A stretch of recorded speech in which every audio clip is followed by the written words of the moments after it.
Bom, nós estamos aqui falando do Corinthians, vamos virar a página, vamos falar do Fla-Flu.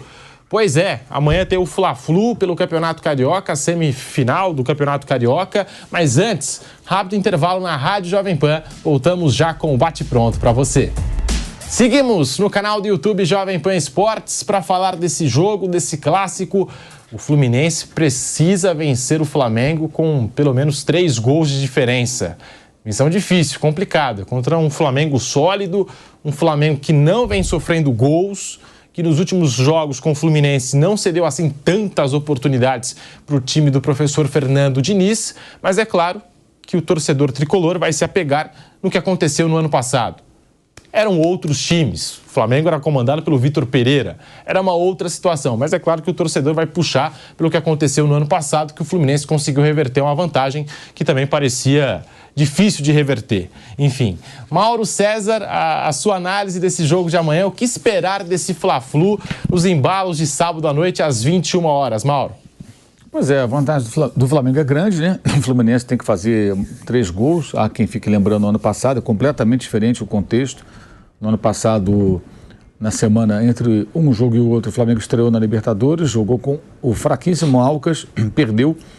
E ali, acho que foi deflagrada ali mais uma crise de comissão técnica com jogadores ou parte do elenco.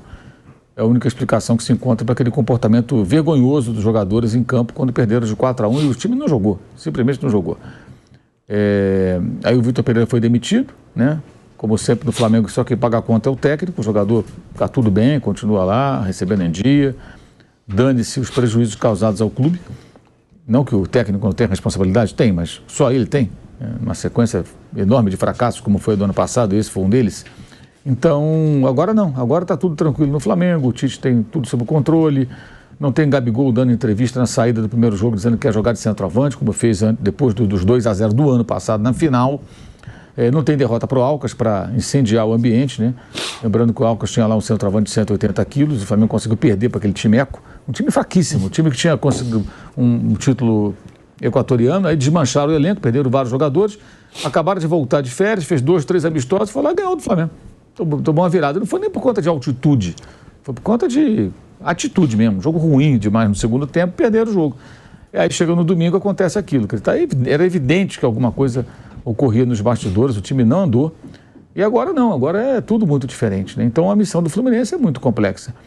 Eu imagino que o Fluminense possa entrar, se for pragmático, numa contenção de danos, que é, vamos tentar ganhar o jogo.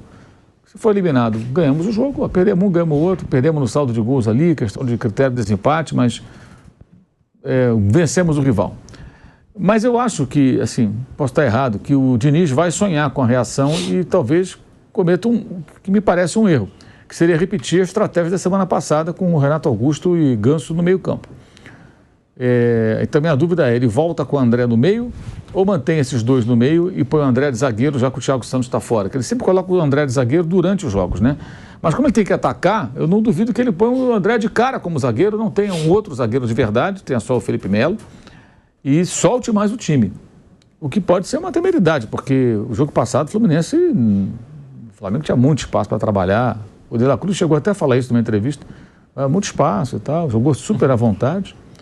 Então, acho que essa é a minha dúvida, né? Como é que vai ser o comportamento do Fluminense? O Flamengo acho que vai tentar fazer a pressão no campo do adversário, como fez no último jogo, tentar fazer um gol rápido, não conseguiu, só fez no final do primeiro tempo, perdeu um caminhão de gols. E acho que a preocupação do Flamengo, além de repetir o nível de atuação, é aproveitar melhor as chances que cria, né? Porque perde-se muitos gols. Acho que esse é o ponto que o Tite ainda não conseguiu ajustar. Para fazer um gol, tem que ter 5 chances, uma coisa terrível. Mas a grande interrogação acho que fica em cima da estratégia, da escalação do Fluminense para esse jogo. Se ele vai sonhar com uma nova virada ou se ele vai pensar num jogo mais pragmático para tentar ganhar o jogo e ver o que acontece. Ou então fazer um gol, depois ver se consegue um segundo, quem sabe. Lembrando que o Flamengo não sofreu gol no campeonato jogando com o time titular, né? Só com o time sub-23 em uma daquelas 2 partidas que fez lá no Nordeste. O Rossi está, no caso, no campeonato invicto, né? E atuou 10 partidas. E no jogo passado, o Fluminense não chutou a bola nem na direção do gol. O Germancano, nos 2 últimos Fla-Flus, não finalizou, não conseguiu chutar na casinha. E até tem uma informação importante, porque o Tite voltou a ter o elenco completo à disposição. Esta foi a primeira atividade do Flamengo, a atividade de ontem. que o Mengão não contou com desfalques no Ninho do Urubu nesta semana. O volante Pulgar e o lateral Ayrton Lucas treinaram normalmente com o grupo, assim como Wesley e Vitor Hugo. Gabigol se recuperou da pequena lesão muscular que o tirou dos últimos 2 jogos e engatou mais um dia normal de treinamento. Então, é o Flamengo completo para enfrentar o Fluminense, que tem pelo menos 4 desfalques para esse jogo. Samuel Xavier com lesão na panturrilha, Douglas Costa com lesão na coxa, Marlon com dores no joelho, estão praticamente descartados do Fla-Flu deste sábado às 21 horas. Além deles, o Fluminense não terá à disposição o zagueiro Thiago Santos, que foi expulso aí no primeiro Fla-Flu. Por outro lado, André volta a ficar à disposição do técnico Fernando Diniz após cumprir suspensão por ter sido expulso contra o Botafogo. Tá aí, Flávio, a sua análise, a sua projeção dessa partida, Flamengo e Fluminense, que decidem o finalista aí para a final do Campeonato Carioca. Flávio. Pedro, eu tenho falado que eu acho muito difícil que o Fluminense consiga algo contra o Flamengo, inclusive empatar. Vanderlei Nogueira, amanhã é dia de Fla-Flu. Neste sábado tem o Fla-Flu às 21 horas. Vanderlei. É verdade. E eu vou repetir aquilo que disse no primeiro jogo, né, entre eles. O Flamengo era favorito e muito provavelmente passaria pelo Fluminense. Não é nenhuma descoberta da pólvora, foi o que aconteceu. E agora continua ainda favoritíssimo para sair com aquilo que interessa para ele. Eu acho que a missão, a gente vai aprendendo a tentar se aproximar daquilo que passa pela cabeça de algumas pessoas. Do Fernando Diniz, por exemplo, eu acho que ele é muito irrequieto, né? Ele não está pensando em ganhar a vaga, eu acho. Eu acho que ele é racional nisso. Ele deve estar pensando em não perder de novo. É isso. Se ganhar de 1-0, não é o que ele pretendia, mas, puxa vida, ganhei novamente. É isso que eu acho. Perder de novo para o arquirrival é um negócio assim que vai tirar o sono dele, pelo que a gente conhece.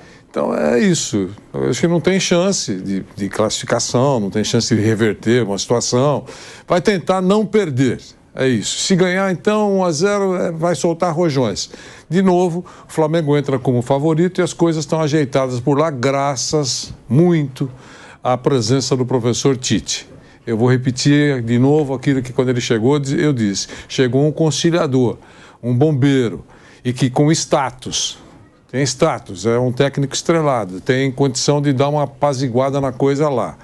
E quando o time vai começando a ganhar e a torcida a gostar do que começa a ver em campo, diminui um pouco o fogo no rabo daqueles que torcem os narizes quando não tem alguma decisão a seu favor. Alguns jogadores que estavam, digamos, descontentes estão começando a se controlar, percebendo que a temporada é longa. E, da medida do possível, o Tite vai poder adoçar a boca de todo mundo. Todo mundo vai ter uma boquinha para jogar. Vai ter um time titular, mas de quando em quando ele vai permitir que alguém faça o seu comercial. É isso que funciona. Ô Mauro, o Ayrton Lucas está de volta e o Gabigol também. Aí eu acho, né? O Gabigol hoje é reserva do Pedro. O Ayrton Lucas volta para assumir a posição de titular. O Matias Vinha vem se comportando muito bem aí nos últimos jogos. Parece que se encaixou bem nesse time do Flamengo. É Ayrton Lucas titular e Gabigol banco do Pedro? É isso, Mauro? Acho que é isso, né? O Gabigol não resta a menor dúvida, né? E o Ayrton Lucas, acho que também que ele saiu por lesão no jogo passado. O Tite não costuma mexer nesse tipo de situação. O cara tá jogando, tal, saiu por contusão. O Vinha entrou durante o jogo passado. Então, se ele estiver bem, acho que joga o Ayrton Lucas e o Gabigol tá fora. Ficou fora 2 jogos. E não tem porquê, né? Não existe nenhum motivo para o Gabigol começar jogando. Aliás, a priori não tem nem motivo para ele entrar durante o jogo. Qual o motivo? O que é que ele... Sabe, pode até entrar para fazer um gol, mas antes dele tem outros jogadores que eu acho que estão... O Bruno Henrique está muito mais apto a ser uma opção de ataque, a entrar no jogo, do que o Gabriel hoje, voltando de lesão. Então, vai ter que esperar um pouquinho mais a vez, a oportunidade. Agora, o Tite tem colocado ele sempre. Ele não pode reclamar que não tem chance. Ele sempre entra durante os jogos. E até a contusão, ele tinha uma média, nas partidas que atuou, uma média de 45 minutos em campo. 2 jogos ele começou como titular, nos outros ele veio do banco. Uma média boa. Em média, você está jogando um tempo inteiro. Dá para fazer alguma coisa. A questão é que não tem acontecido muita coisa, tem acontecido quase nada quando ele está em campo. Então tá essa discussão muito mais pelo nome dele do que pelo desempenho, né? E o Pedro, por sua vez, embora tenha perdido muitos gols, fez 11 jogos na temporada. 11 não, agora já são 12, né? Isso. São 12 em 12 jogos e 10 em 10 jogos no Campeonato Carioca.